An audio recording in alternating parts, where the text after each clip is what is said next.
সম্মানিত দর্শক শ্রোতা, দেশ এবং দেশের বাইরে থেকে আপনারা যারা সংযুক্ত আছেন, আমাদের ভিডিও দেখতেছেন এবং শুনতেছেন, সবাইকে আন্তরিক প্রীতি শুভেচ্ছা জানিয়ে শুরু করছি আজকের প্রতিবেদনে অংশ নেওয়া অসহায় আপুটির জীবনের গল্প কথাগুলো আজকে আপনাদের মাঝে তুলে ধরবো। আপুটি দেখতে খুবই চমৎকার। উনি ওনার পরিবারে বড় মেয়ে, ওনারা দুই বোন, ছোট বোনের বিয়ে হয়ে গেছে। ওনারও বিয়ে হয়েছিল, কিন্তু পারিবারিক সমস্যার কারণে আপনার হাজব্যান্ডের সাথে বনাবনি হয়নি, সেজন্য তার ডিভোর্স হয়ে গেছে।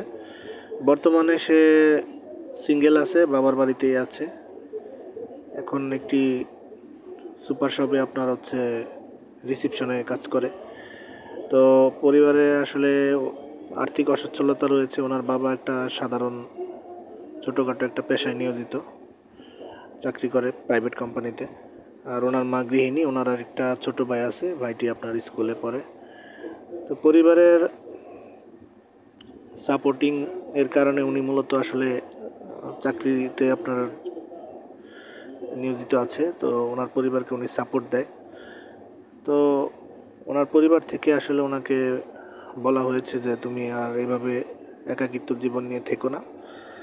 তো সেজন্য আসলে উনি আগ্রহী হয়ে আমাদের চ্যানেলের সাথে যোগাযোগ করে ওনার প্রতিবেদন নিয়ে এসেছে। উনি ওনার হাজব্যান্ডের সাথে প্রায় 2 বছর সংসার করেছে। ওখানে কোনো ছেলে মেয়ে হয়নি ওনারা হয়তো বা নেয়নি। তো সেই কারণে উনি চাচ্ছে যে নতুনভাবে আবার জীবন শুরু করতে। তো ভালো একজন দায়িত্ববান লোকের খোঁজে এসেছে। পাত্রের বয়স যেমনই হোক, ওনার কোনো আপত্তি নেই, বিবাহিত হলেও সমস্যা নেই। উনি কোনো চাহিদার মধ্যে পাত্রকে আসলে ওইভাবে দেখেনি। উনি চাচ্ছে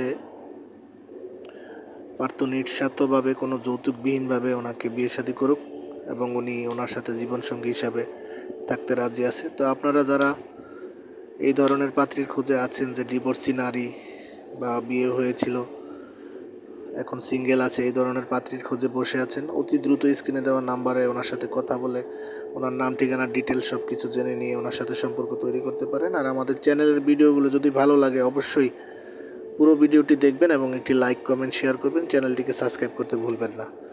তো আপনারা সবসময় সাপোর্ট করবেন, সেই প্রত্যাশা নিয়ে বিদায় নিচ্ছি। ভালো থাকুন, সুস্থ থাকুন, স্বপ্নভূমি চ্যানেলের সাথে থাকুন। আসসালামু আলাইকুম।